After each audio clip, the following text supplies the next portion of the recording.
he's presented today. The title of his presentation and his thesis is English Education in Japanese Public Schools, the Relation of Social Class to Attitude Formation and Classroom Experience.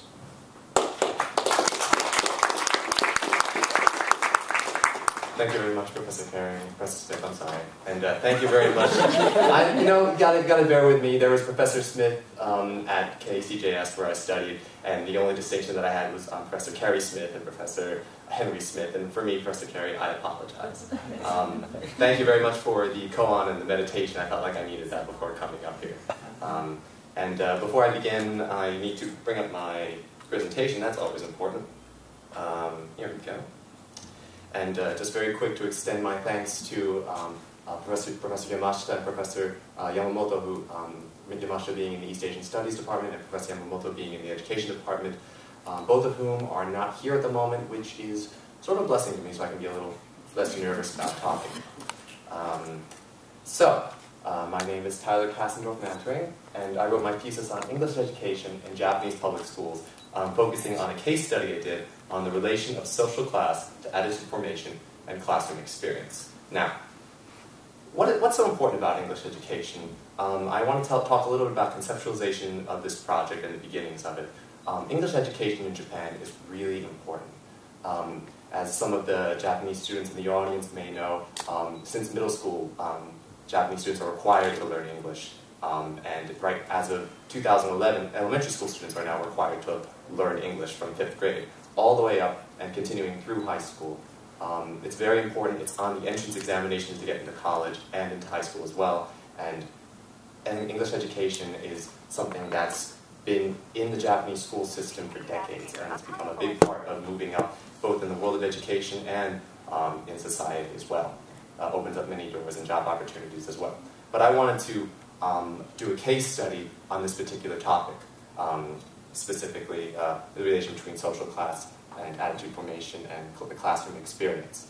My whole thesis goes more into how themes of globalization, history, and the family relate with English education, but I thought talking a little bit about the case study itself that I did will help illustrate the points I'm trying to make a little more and be maybe a little bit more interesting than some of the dry history that I did. Not that it's an uninteresting paper, but let's just begin.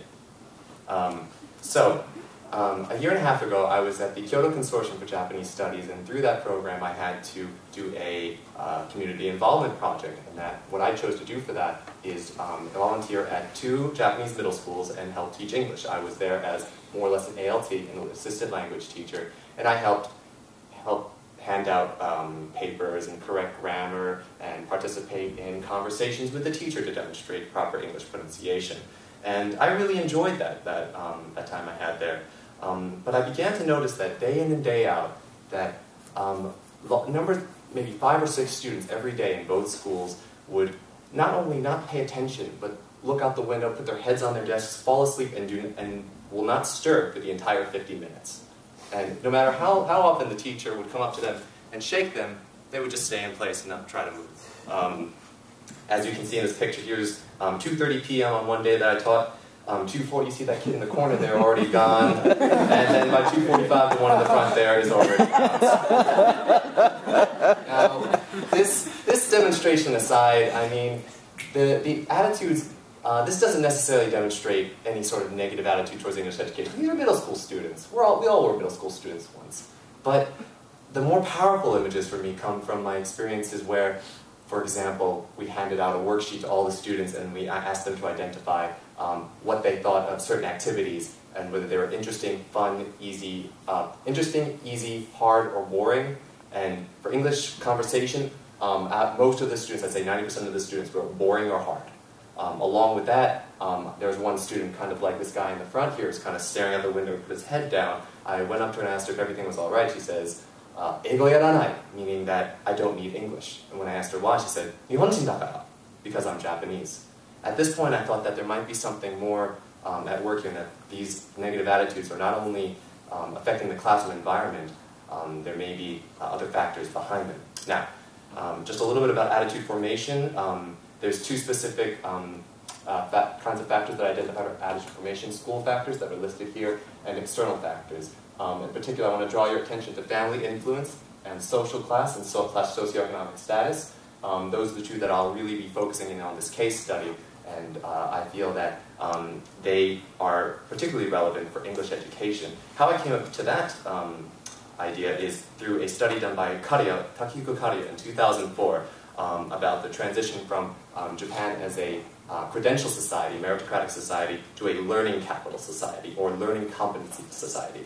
He found in this study that Japanese students from working class families had lower learning competencies than students from middle class families. And by learning competencies, he refers to that the students' eagerness to learn, which includes their attitudes toward the subject, as well as their self-development and adaptation skills. So this is how the students learn how to learn. And these learning competencies are also unequally distributed by class.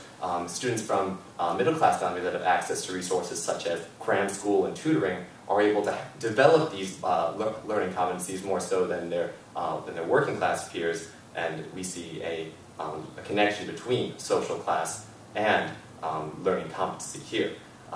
And all of this is related to Pierre Bourdieu's theory of cultural capital, which states that cultures and families are able to provide children with the necessary opportunities and advantages by nature of the culture that they're coming from. More about that in Bourdieu's 1986 article, but for now, we're just focusing on learning competency. Just want to talk about my current research now. Now, how all of this developed into my current research was that I realized that there may be some underlying factors into why these students were not paying attention to class, why they may have maybe directly voicing negative attitudes and directly representing themselves in the classroom setting. And I wanted to explore a little further after thinking about Kariya's research that there may be factors of social class behind why these attitudes exist. And so I formed this research and looked at two specific areas, Kyoto and Osaka, and I chose the Higashiyama district of Kyoto, a relatively middle-class district, and the Yodogawa-ku district of Osaka, which is generally working class. There's a lot of factors in that area. And in these two pictures, you can kind of see the sort of eclectic mix of buildings. In Higashiyama-ku, you see some high-rise buildings and also some smaller apartments. It's a mix, and that's generally representative of a middle-class area. In Yodogawa-ku, you can see this large apartment building here that is probably public housing provided by the state for people who have too low of income to afford their own housing. Now, for my research to determine the relation between social class and attitudes towards English, I used a mixed method form of research where I used both qualitative and quantitative measures. For my qualitative methods, I used class observation as well as action research. Action research meaning that I actively participated in the class. Now that carries dangers with it, that I may affect the data that I'm going to collect, but my reasoning behind using action research is A, I needed access to schools. You're not going to get access to schools unless you give them something. And I had my skills as an ALT and as a native English speaker to offer, so I had access to these classrooms. And also, to be able to get away from the back of the classroom and stand at the front and see how these students interact with me, an ALT, someone who's teaching English, as well as the teacher who's also teaching.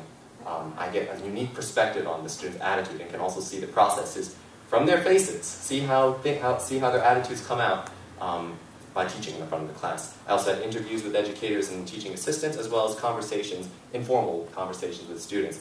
And in my quantitative measures, I employed a tool by Kariya, which was a questionnaire that he handed out to middle school students, but I included these sorts of questions, particularly questions on their values of English as well as their aspirations, just in general and towards English.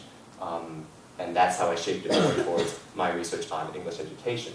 I also included, in particular, questions on parental education, because in Japan, and particularly in Japanese schools, you cannot ask about students' social class or socioeconomic status. And those sorts of things are not only rude, it was impossible for me as an outsider to find out those things. So by asking questions about cultural capital and the students' parental education, I was able to get a sense of what kinds of social class backgrounds these kids came from. 338 students, 148 in Kyoto and 290 in Osaka, and all of them were mixed between 8th and 9th grade. In the next few slides, we're going to see some names of the schools which are actual students, and I'll go through them very quickly.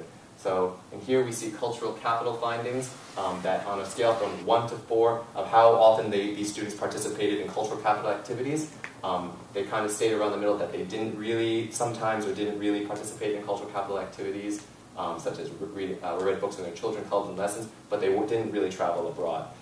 Here you can see Mishizu, which is the Osaka school, working class, and Keimei, which is the Kyoto middle class school. Consistently, middle class students scored higher on this and indicated that they participated in these cultural capital activities more often. Enjoyment of English, we also see a similar pattern here. The difference is very small, but we see that in the middle class school, students agreed that they enjoyed English more so than the working class students. Now this was big for me because this showed me that there are negative attitudes in schools, and it was towards English, and it was something that was not just something I saw directly, but something that was represented in data. And here we see composite means of the cultural capital, their ancestors' value of English and aspiration, and even separating out the working class and the middle class minority in the working class school. Both working class in Osaka and middle class in Osaka were scored significantly lower than in the Kyoto school, and as we see this pattern even by separating them out. And so we come to the interpretations and implications of this research.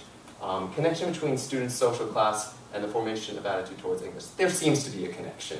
I did not go into deep enough analysis to determine significance of this, but through my research and through the book research I've done, there seems to be a connection, and it's definitely worth exploring. And cultural capital may be relevant. The classroom reality cannot be fully represented through qualitative data alone. Quantitative data alone, which is why I combine it with qualitative research methods. Nearly half of the students in both schools disliked English. This, like I said, this was powerful for me, and it's definitely something worth exploring. And can we say that this is representative of a general cultural pattern in Japan? There's definitely more research needed, but by doing research on a larger scale in Japanese society on attitudes towards English, we might be able to see some of the processes by which students come to view English as useful in their life, or come to view English as unneeded, iranai. It's definitely something worth exploring, especially with how important Japanese English is to Japanese society. And on a larger scale, we may begin to understand something more fundamental about the nature of education itself. And with the closing word, the closing picture that of the gift that the students in the middle schools gave me, I want to say to everyone, thank you.